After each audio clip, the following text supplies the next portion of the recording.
Movie के शुरू में हम टेस थॉर्न नाम की एक लड़की को देखते हैं जो फोन पर अपनी फ्रेंड से बातें कर रही थी। दरअसल टेस एक पॉपुलर नोवेल राइटर है जिसने बहुत सारी मिस्ट्री थ्रिलर बुक्स लिखी है और आज टेस का उसकी फैंस के साथ एक मीटअप था जिसके लिए उसे लाइब्रेरी के लिए निकलना था। अब टेस जल्दी से तैयार होती है और लाइब्रेरी जाने के लिए घर से निकल जाती है। फिर वो अपनी गाड़ी में बैठ करके लाइब्रेरी की लोकेशन को जीपीएस में सेट करती है और रवाना हो जाती है। लेकिन आगे चलकर के इसके साथ कुछ बहुत बुरा होने वाला था जिसके बारे में इसने कभी सपने में भी नहीं सोचा होगा। अब टेस काफी देर तक लॉन्ग ड्राइव करने के बाद जैसे ही लाइब्रेरी के बाहर पहुंचती है तभी उसकी गाड़ी के पास एक औरत आती है जिसका नाम रामो था। दरअसल रामो इसी लाइब्रेरी में काम करती है। थोड़ी देर तक बातें करने के बाद टेस लाइब्रेरी के अंदर जाती है और अपनी फैंस के सामने स्पीच देना शुरू कर देती है। अब मीटिंग खत्म होने के बाद टेस जब वापस घर जाने की तैयारी कर रही थी तभी रामो उसे कहती है कि मैं तुम्हें घर जाने का एक शॉर्टकट रास्ता बताती हूँ जिससे तुम जल्दी घर पहुंच जाओगी। अब टेस अपनी गाड़ी में बैठ करके रामो के बताए हुए रास्ते की लोकेशन को जीपीएस में सेट करती है और उसी रास्ते से घर जाने के लिए रवाना हो जाती है। अब टेस खुशी खुशी नॉर्मल तरीके से उसी रास्ते से अपने घर की तरफ जा रही थी, ये सोच करके घर जल्दी पहुंच जाऊंगी। काफी देर तक ड्राइव करने के बाद टेस की गाड़ी के टायर के नीचे कीलों की एक लकड़ी आ जाती है। अब टेस गाड़ी को रोक करके जैसे ही नीचे उतर करके देखती है तो बहुत ज्यादा टेंशन में आ जाती है क्योंकि वह कीलें उसके टायर में घुस चुकी थीं और वह फट चुका था। टेस की गाड़ी जिस जगह पंचर हुई थी यहां पर एक पुराना गैस स्टेशन था जिसे देख करके लग रहा था कि यह कई सालों से बंद पड़ा हुआ है। अब टेस इस वीरान सुनसान और भयानक रास्ते पर बुरी तरह से फंस चुकी थी। अब उसे कैसे भी करके अपनी गाड़ी के टायर को चेंज करना था, लेकिन यह काम वह अकेले नहीं कर सकती थी और इस सुनसान सड़क पर किसी दूसरी गाड़ी का मिलना भी मुश्किल था। अब वह सड़क के किनारे पर खड़ी होकर के किसी गाड़ी के आने का वेट कर रही थी। तभी अचानक से उसे एक बस आती हुई दिखाई देती है। तभी वह उसे हाथ से रोकने का इशारा करती है, लेकिन वह बस नहीं रुकती और चली जाती है। अब थोड़ी देर बाद ही टेस को एक और गाड़ी आती हुई दिखाई देती है। तब वह उसे भी हाथ देकर के रुकने का इशारा करती है और वह गाड़ी रुक जाती है। अब टेस जल्दी से उस गाड़ी वाले के पास जाती है और उससे हेल्प मांगती है। तब वह आदमी इसकी हेल्प करने के लिए तैयार हो जाता है।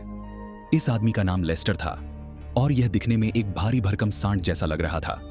अब लेस्टर उसकी गाड़ी के टायर को चेंज करने लगता है और टेस भी रिलैक्स होकर के खड़ी हो जाती है कि अब वह जल्दी घर पहुंच जाएगी। तभी हम लेस्टर को देखते हैं जो टायर चेंज करते हुए टेस को गंदी नजरों से देख रहा था। दरअसल टेस को अकेला देख करके लेस्टर की नीयत खराब हो चुकी थी। फिर यह सांड जैसा आदमी अपना असली रूप दिखाते हुए टेस के पास आता है और उसकी गर्दन पकड़ करके उसके मुंह पर एक जोरदार पंच मारता है जिससे टेस वहीं पर बेहोश हो जाती है। फिर यह उसे गाड़ी में डाल करके एक जगह पर ले जाता है। अब टेस को जैसे ही होश आता है वो देखती है कि यह आदमी बुरी तरीके से उसके साथ कर रहा था। टेस जोर जोर से चीखती चिल्लाती है। तब यह आदमी उसे बुरी तरीके से मारना शुरू कर देता है, लेकिन यह आदमी यहीं पर नहीं रुकता और दो बार टेस के साथ देता है। फिर जब टेस जख्मी होकर के बेहोश हो जाती है तब यह उसे कंधे पर उठाकर जंगलों के बीच में ले जाकर पानी में फेंक देता है। टेस को देख करके लेस्टर को लगने लगता है कि शायद यह मर गई होगी। वो उसका हाथ पकड़ करके पानी में घसीटते हुए एक जगह पर ले जाकर के छोड़ देता है और खुद यहां से भाग जाता है। लेस्टर के जाने के बाद हम टेस को देखते हैं जिसे अचानक से होश आ जाता है और वह पानी में उठ करके बैठ जाती है। टेस जिंदा तो थी लेकिन उसकी हालत बहुत बुरी हो चुकी थी। टेस खड़ा भी नहीं हो पा रही थी। तभी वह पानी के अंदर देखती है जहां पर कई सारी लड़कियों की लाशें पड़ी हुई थीं। यहां पर हमें पता चलता है कि इन सभी लड़कियों के साथ भी लेस्टर ने ही था और उन्हें दर्दनाक और बेरहमी से मारकर इसी पानी में फेंक दिया था। अब टेस हिम्मत करके उस जगह से बाहर आ जाती है और लड़खड़ाते हुए अपने घर की तरफ जाने लगती है, लेकिन जाने से पहले वह अपने बैग को ढूंढती है और जोर जोर से रोने लग जाती है। वह अपने साथ हुए इस भयानक वजह से बहुत ज्यादा सदमे में आ चुकी थी। उसे समझ में नहीं आ रहा था कि वह करें तो क्या करें। अब टेस बहुत ज्यादा डरी हुई थी और लड़खड़ाते हुए अपने घर की तरफ जा रही थी। तभी उसे अपने पीछे गाड़ी आती हुई दिखाई देती है। तब वह डर के मारे एक जगह पर जाकर के छुप जाती है क्योंकि अब उसे किसी भी गाड़ी वाले पर बिल्कुल भी भरोसा नहीं था। उस गाड़ी के जाने के बाद वो वापस से अपने घर की तरफ निकल पड़ती है। काफी देर तक चलने के बाद उसे एक शॉप नजर आती है जहां पर जाकर के यह अपना हुलिया सुधारती है और अपनी फ्रेंड को कॉल करके अपने साथ हुए बारे में सब कुछ बता देती है। कॉल करने के बाद वह जैसे तैसे करके अपने घर पहुंच जाती है। अब घर आने के बाद वह सबसे पहले गन निकालती है और उसमें बुलेट लोड करती है ताकि यह अपने आप को लेस्टर से बचा सके, क्योंकि लेस्टर के पास इसका बैग था और उसमें इसके घर का एड्रेस था, जिसकी वजह से लेस्टर कभी भी यहां तक पहुंच सकता था। अब टेस इस भयानक इंसिडेंट की वजह से बहुत ज्यादा सदमे में थी और वह अपनी चोटों का इलाज करवाने के लिए हॉस्पिटल नहीं जाती, बल्कि घर पर ही अपना इलाज करती है। फिर ऐसे ही थोड़ा वक्त गुजर जाता है और टेस पूरी तरह से ठीक हो जाती है। फिर यह लेस्टर से बदला लेने का फैसला करती है और डिसाइड करती है कि चाहे कुछ भी हो जाए वो लेस्टर से अपना बदला लेगी। फिर इसके पास एक कॉल आता है जिससे इसे पता चलता है कि उसकी कार रिपेयर हो चुकी है। दरअसल टेस ने वो इंसिडेंट होने से पहले अपनी गाड़ी को वहीं पर छोड़ दिया था। अब टेस जब अपनी कार को लेने के लिए पहुंचती है तब वहां पर हम एक औरत को देखते हैं जो टेस से पूछती है कि तुम्हें यह चोटें कैसे लगी थीं। तब टेस इस औरत को भी अपने साथ हुए में बता देती है। यह सुनकर कि यह औरत भी टेस को बताती है कि जब मैं छोटी थी तो मेरे बाप ने भी मेरे साथ जुल्म किया था और मार मार करके मेरी आंखें बाहर निकाल दी थीं। फिर थोड़ी देर बाद टेस अपनी गाड़ी को लेकर के घर के लिए निकल जाती है। घर आने के बाद वह अपने कंप्यूटर में देखती है, तब उसे पता चलता है कि लाइब्रेरी में रामो ने उसकी एक फोटो क्लिक की थी और उसी ने उसे शॉर्टकट रास्ते से घर जाने के लिए कहा था। टेस यहां पर दिमाग लगाती है कि आखिर रामो उसे शॉर्टकट रास्ते से जाने के लिए बार बार क्यों फोर्स कर रही थी। यहां पर उसे समझ में आ जाता है कि रामो ने उसे फंसाने के लिए एक जाल बिछाया था और एक प्लानिंग के तहत जानबूझकर करके उसे शॉर्टकट रास्ते से भेजा था ताकि लेस्टर टेस को पकड़ करके कर सके। दरअसल लेस्टर रामो का ही बेटा है। रामो ने टेस का फोटो क्लिक करने के बाद उसे लेस्टर को भेज दिया था और इसी फोटो की वजह से लेस्टर ने टेस को पहचान लिया था। अब यह सोच करके टेस को काफी गुस्सा आ जाता है और वह रात होते ही अपनी गन उठाती है और रामो को सबक सिखाने के लिए उसके घर की तरफ निकल जाती है। अब जैसे ही रामो घर के दरवाजे को खोलती है तभी सामने वो टेस को देखती है जो उस पर गन पॉइंट करके खड़ी थी। टेस को जिंदा देख करके डर के मारे रामो की हालत खराब हो जाती है। यहां पर रामो रोते गिड़गिड़ा हुए टेस के सामने हाथ जोड़ने लग जाती है और गिड़गिड़ा हुए कहती है कि मैंने कुछ नहीं किया, लेकिन टेस उसकी एक बात नहीं सुनती और जैसे ही गोली चलाने लगती है तभी रामो मौका देख करके उस पर हमला कर देती है और उसकी गन छीन लेती है। अब रामो टेस को मारने वाली थी, तभी टेस भी मौका देख करके उस पर अटैक कर देती है और उसको बहुत मारती है, जिसके बाद गन लेकर के उसे गोली मार देती है, जिससे रामो की मौत हो जाती है।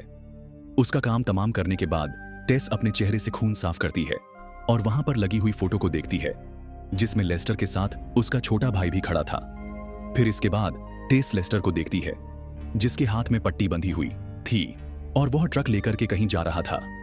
तब टेस भी उसका पीछा करते हुए एक सुनसान और वीरान जगह पर पहुंच जाती है। गाड़ी से उतर करके जब वह लेस्टर को देखती है तो वह उसे कहीं भी नजर नहीं आता। टेस उसे चारों तरफ ढूंढने लग जाती है। तभी उसे एक ट्रक अपनी तरफ आता हुआ दिखाई देता है।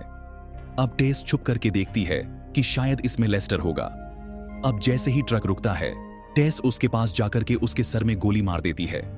जब वह गाड़ी से बाहर आकर के नीचे गिरता है तब टेस को पता चलता है कि यह तो लेस्टर नहीं था बल्कि कोई और था।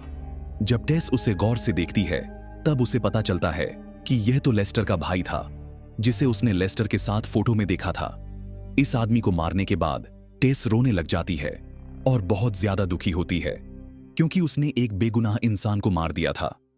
फिर इसके बाद वह यहां पर खाली पड़े हुए घर में जाती है।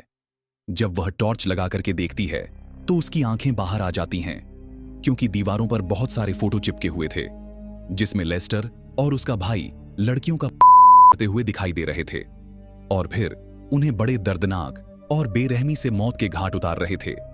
यहां पर टेस को पता चलता है कि यह दोनों भाई और इनकी मां आपस में मिले हुए थे जो लड़कियों को एक प्लानिंग के तहत फंसा करके उनका शोषण करके उन्हें मार दिया करते थे। तभी टेस को याद आता है कि जब लेस्टर उसके साथ गलत कर रहा था तब उसका भाई हुए उनकी फोटो को खींच रहा था। तभी टेस को कुछ आवाजें सुनाई देती हैं। जब वह जाके देखती है तो उसे लेस्टर दिखाई देता है जो काम करने में बिजी था। अब टेस अपने हाथों में गन लेकर लेस्टर की तरफ धीरे धीरे कदम बढ़ाने लगती है। यहां पर टेस अगर चाहती तो दूर से ही लेस्टर को मार सकती थी, लेकिन यह तो उसे अपना चेहरा दिखा करके उसे मारना चाहती थी। अब लेस्टर जैसे ही पीछे मुड़ता है तभी वह देखता है कि टेस ने उस पर गन पॉइंट कर रखी है। टेस को जिंदा देख करके लेस्टर भी हैरान हो जाता है कि इसको तो मैंने मार दिया था, ये अभी तक जिंदा कैसे है। अब लेस्टर जैसे ही टेस को मारने के लिए आगे बढ़ता है, तभी टेस उस पर गोलियां चला देती है। गोली लगने के बाद भी यह आदमी टेस पर हमला करने की कोशिश करता है। तब टेस कीलें लगी हुई एक लकड़ी उठाती है और लेस्टर के सर पर मार देती है। वो कीलें लेस्टर के चेहरे में घुस जाती है और वह दर्द के मारे चीखने चिल्लाने लग जाता है। फिर वह जान बचा करके भागने के लिए ट्रक में चढ़ने की कोशिश करता है, लेकिन अधमरा होने की वजह से वह नहीं भाग पाता। फिर टेस उसके करीब आती है और उसके प्राइवेट पार्ट पर गोली मार करके उसका काम तमाम कर देती है। लेस्टर की मौत के साथ ही टेस का बदला पूरा हो जाता है और इसी सीन के साथ यह मूवी खत्म हो जाती है। वीडियो को आखिर तक देखने के लिए आपका बहुत बहुत धन्यवाद।